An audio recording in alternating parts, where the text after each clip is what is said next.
2021 সালে ভারত সরকার পরিবেশ নির্মল রাখার উদ্দেশ্যে যানবাহনের উপর স্ক্র্যাপিং নীতি গ্রহণ করেছে।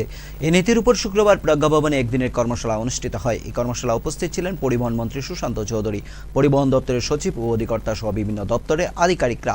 এই কর্মশালা প্রসঙ্গে পরিবহন দপ্তরের মন্ত্রী সুশান্ত চৌধুরী জানান, কিভাবে এই নীতি প্রয়োগ করা হবে তার উপর এই কর্মশালা অনুষ্ঠিত হচ্ছে।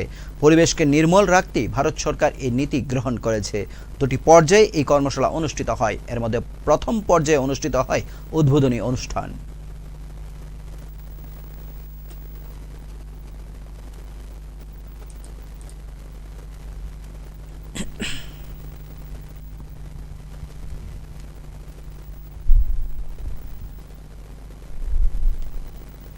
এটা আমাদের রাজ্য পরিবহন দপ্তরের উদ্যোগে এই একদিবসীয় ওয়ার্কশপ, যেখানে আপনারা দেখতে পাচ্ছেন যে ট্রান্সপোর্ট সেক্রেটারি, ট্রান্সপোর্ট কমিশনার থেকে শুরু করে আমাদের ট্রান্সপোর্ট ডিপার্টমেন্টের বিভিন্ন আধিকারিকগণ এবং আমাদের রাজ্যের বিভিন্ন লাইন ডিপার্টমেন্টে যারা প্রতিনিধিরা আছেন তাদেরকে সঙ্গে নিয়ে আমরা এই অনুষ্ঠান করছি।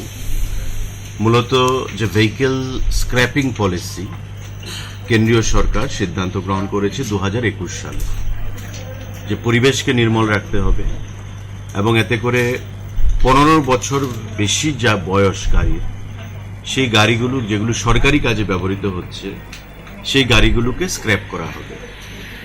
এখানে একটা এজেন্সিকেও দায়িত্ব দেওয়া হয়েছে, এমএসটিসি, তাদের প্রতিনিধিও এখানে আছেন এমএসটিসি থেকে, যারা এই স্ক্র্যাপিং পলিসিটাকে ইমপ্লিমেন্ট করবেন।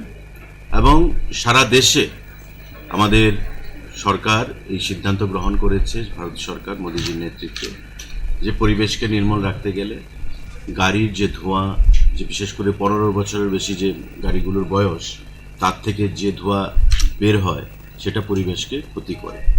এবং এই স্ক্র্যাপিং পলিসি ইমপ্লিমেন্টেশনের মাধ্যমে গো গ্রিন আমাদের যে স্লোগান,